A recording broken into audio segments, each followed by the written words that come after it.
Hey guys, welcome back to Clownfish TV. This is Neon. I am here with Geeky Sparkles. Hello. Surprise, surprise, well, unsurprised.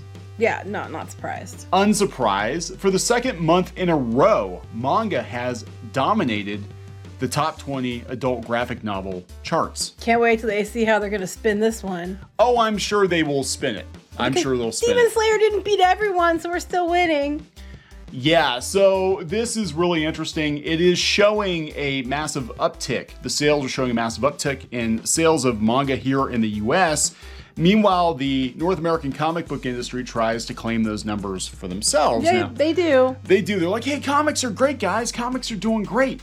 Everything's fine because look at these manga sales. Look at these Raina Telgemeier sales. Yeah, it depends what they want to accomplish. If they want to say that we're still selling comics over here, they'll do it. If they want to try to argue that, oh, no, we're not losing. It just depends on what spin they want to put on it. Yeah, we're not losing the kids. Honest, everything's great. We're just going to throw another X-Men prom and get some celebrities that kids don't give a shit about. Yep, they won't sell and they'll be like, oh, it's because of Vistaphobes. Yeah. So we're going to talk about that before we get into it. Please subscribe for more pop culture news, views, and rants, guys. We're over 192,000 subs. Woohoo! Almost to 193,000. Yeah. We're like 100 and some away, I think. Are we? Yeah, something like that. So, yay, that got you excited. Sorry, I was a little distracted by the Skybound image to publish Lego comics. I was like, wait, they're doing Lego comics? Anything to make a buck at this point. We'll except beat that manga with Legos. manga. Oh my god, that drives me nuts. It's the manga comics. Yeah, so it's starting to look like 2008 all over again, because back in 2007, 2008, manga was kind of dominating then too, and then we had this big fallout because a lot of the bookstores, going out of business. Yeah. And Tokyo Pop. I was going to say Tokyo Pop, yeah. Imploded, and they were, 3/4 of the manga came from Tokyo Pop. Now it's Viz's turn. If anything happens to Viz, we're all screwed. This is coming from ICV2, which is probably the most reputable comic book news site out there, I would say. They're strictly numbers people. They don't editorialize very much. Good, that's what we need. We need more of that. May 2021 MPD Book Scan, Top 20 Adult Graphic Novels. Manga continues domination of graphic novel charts. So for the second month in a row, it's all manga. All manga in the top 20 adult graphic novels in the book channel based on BookScan data provided to ICV2. You can't argue with that, right? Oh, they will. 8 of them were volumes of Demon Slayer.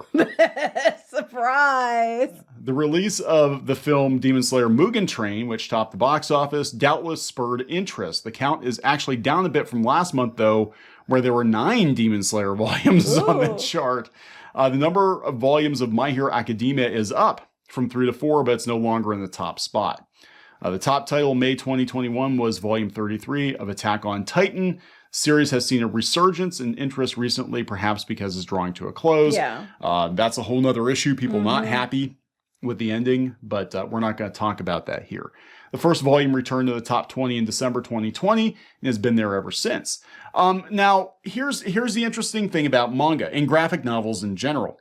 Unlike monthly comic books, graphic novels and manga have a longer shelf life. Yes. Literally. Because what happens is sometimes people will discover a series when they're on like volume 10 and they'll go back and buy volumes 1 through 9. Yep. And they can do that easily compared to a monthly comic where you got to either go find back issues or wait for the trade or something like that. You just bought me the whole box set of Warren High School Host Club. I did. And it's been a while since that one, And it's still selling. Crazy. Fruits Basket. Can you imagine? Fruits Basket now, I'm sure people are going back and buying the manga because of the new anime. And that's a 20-plus-year-old series. You want to talk about 2008 all over again. Fruits Basket was a big deal back then, Yes. So here's what we have. This is for America too, guys. This isn't just Japan. And these numbers are nothing compared to what they're selling in Japan. So number 1 is Attack on Titan. We got 1, 2, 3 Demon Slayers, My Hero Academia, Spy X Family, another My Hero Academia, Tokyo Ghoul. Again, volume 1. So people are going back and buying the older books because they're still in print. And this is where it starts to really, compound. Because with Demon Slayer in particular, Demon Slayer was out there for like 5 years before anybody cared. Like Yeah. it was kind of middling. It wasn't like a huge, it was doing well enough to warrant getting an anime, but it wasn't the huge hit. It became until after the anime came out and people were like, wow, this is actually pretty badass. Let's go buy the comics. That does not happen in the US. It's like, Oh, you buy the comics. It's not going to be anything like the movie anyway. no, it's not. Or the show. I mean, it's going to be nothing like it. No, and that's, point. they make a lot of changes. I mean, yeah, everything over here, they make changes to the source material. So you've got two different audiences, you know? I'm sorry. Hot properties, Pokemon, okay. Demon Slayer, I think, okay. Dogman, okay. Magic the Gathering, okay. My Hero Academia, okay. Falcon and the Winter Soldier, bullshit. What? No. Yu-Gi-Oh! No. Godzilla vs. Kong, Yeah. Dungeons and Dragons. Well, they're doing a movie of that, so probably. And X-Men. The only reason, some of these. the only reason I think they're probably trying to find the like what's everybody talking about in social media, and some of these I can tell you they're talking about them on social media And because not in they're a good way. making fun of them. Mm-hmm. Like if Captain Marvel was the #1 hot property, that's because there are They're mocking you it. know tens of thousands. For now. Yep. That's another video. Yep. Tens of thousands of Captain Marvel, anti-Captain Marvel YouTube videos and tweets and Facebook I was thinking posts and all tweets, that. but yes, go ahead. Yeah, so this is interesting. You know, they're being very matter of fact about it, but I can almost guarantee. Go back down. I think our son is gay. They have a manga of that. That's funny. Okay, but you know what? They're just a bunch of bigots over there in Right, Japan, aren't right. they? Yeah. That's what people keep saying. I saw somebody today on Twitter about fell out of my chair.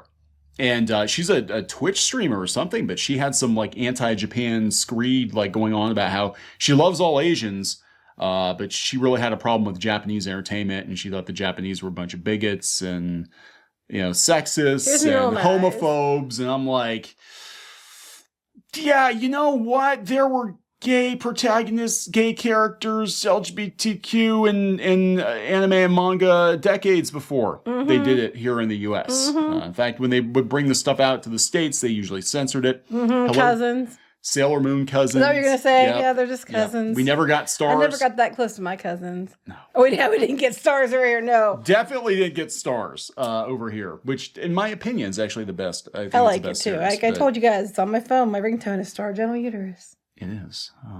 What is a gentle uterus? I wouldn't know. I don't have one. Sorry. I mean, I'm like, I still want to He's dying know. over here. You set yourself up for that one. I still want to know, what is a gentle uterus? Like, I don't know. don't rock this boat too much, because my uterus, it's a little gentle. I don't know. Just, please don't rock the boat. I don't know, guys. Speaking of rocking the boat, though, manga is definitely rocking the boat.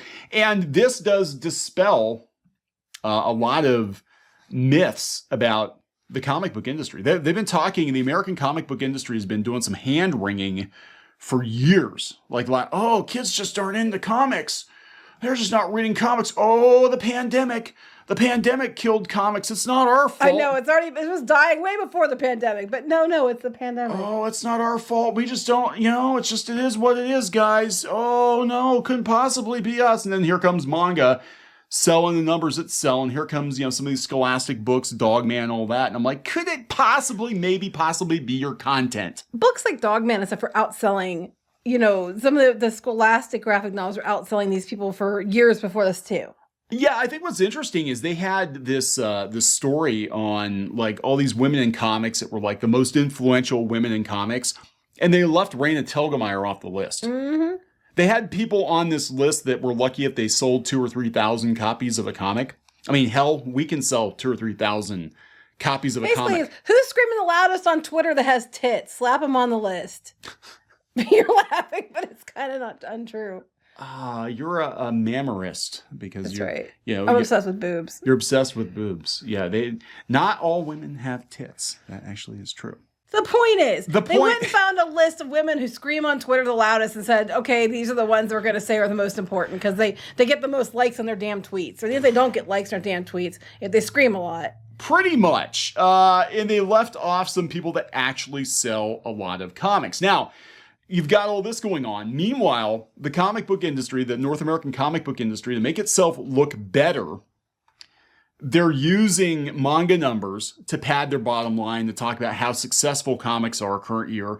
They're using crowdfunding. A year or two ago, they started rolling crowdfunding numbers. And they used to piss on crowdfunding like so much. Like, I can't even tell you how much they well, that's amateur. If you're a real professional, you wouldn't need to go crowdfund your books. How dare you? And they were screaming when publishers did it. And now they're like, hurry, roll those numbers in so we can look like we're doing something. People, one of these days, we're going to do a video and we're going to talk about kind of the history of comic book crowdfunding, because this really pisses me off. I do remember a time when Kickstarter first started, when it was, back like 2009, 2010, whatever it was. If people went to Kickstarter, by industry professionals who are now using Kickstarter and Indiegogo themselves. Yeah, all the time. They were called e-beggars. They were called panhandlers. They were shamed. They told them that, it's not a real comic project, because if it was, publisher would have picked you up. And what kills me too about the people that used it, even then, they waited until somebody else, like from webcomics or something, did it successfully, and then they wanted to jump on board and and do it for themselves too. That was everything. Even webcomics, it was like, hey, let these noobs take the risk. Let them build it all up, webtoons, and then we're going to come in and then put the big names on there, and then we'll build the pedestal to put them upon. On the backs of everybody else. Yeah, and that's kind of what happened with YouTube too. It was like let's let all these indie creators create their own content on YouTube, build it up. Oh wow, it's kind of a big deal now, and there's money to be made, and it's kind of a threat to what we're doing. So here comes Hollywood. Here comes Hollywood and big tech, and they move into it, and they're they're trying. We're gonna censor and take it over. But in this case, it's very obvious when people are presented with content that they think is worth their money, their hard-earned money, and it's enjoyable, they buy it.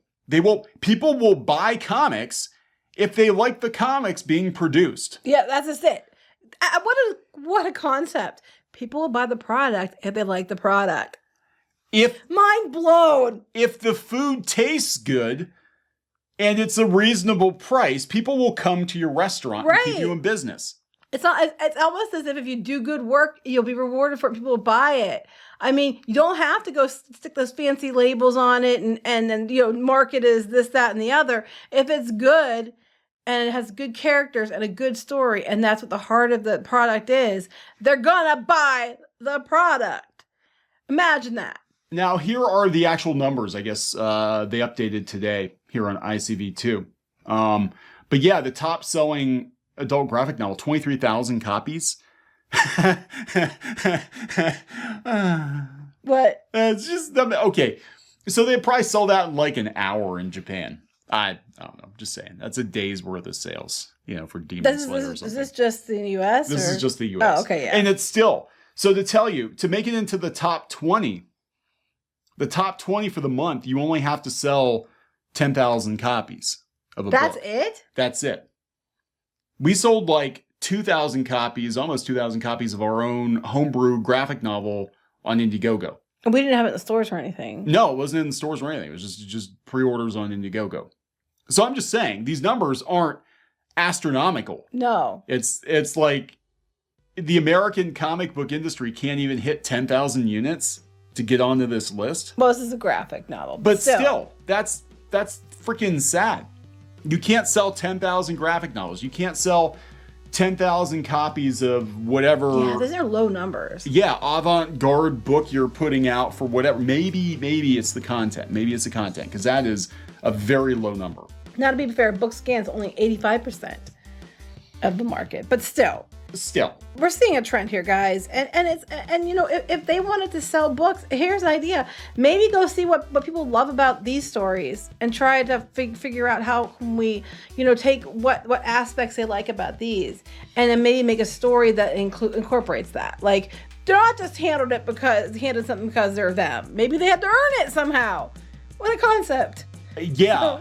Yeah, and there are some common themes. You look at the manga, and there are definitely some common themes, especially with the shonen stuff, Demon Slayer and My Hero Academia, that the characters have to earn their mantles. They're not just handed. They lose sometimes. It's never easy. No, yeah. And it's perseverance, and it teaches life lessons. It's not just because they identify a certain way or because, this character is one that they're trying to promote that month. And it teaches tolerance. If your sister is a demon, you can still love her. And you can love other people, too. And you can be a good, kind person. And you can cry if you're a boy, because that's all these kids do is freaking cry. I have no problem with it either Cry way. a lot. I cry if you want. I don't care. So anyway. We're going to wrap it up. Yep. I think that the American comic book industry is crying right now. I'm sure. You have no excuse. No excuse. Please subscribe for more pop culture news, views, and rants, guys. We'll talk later. Bye.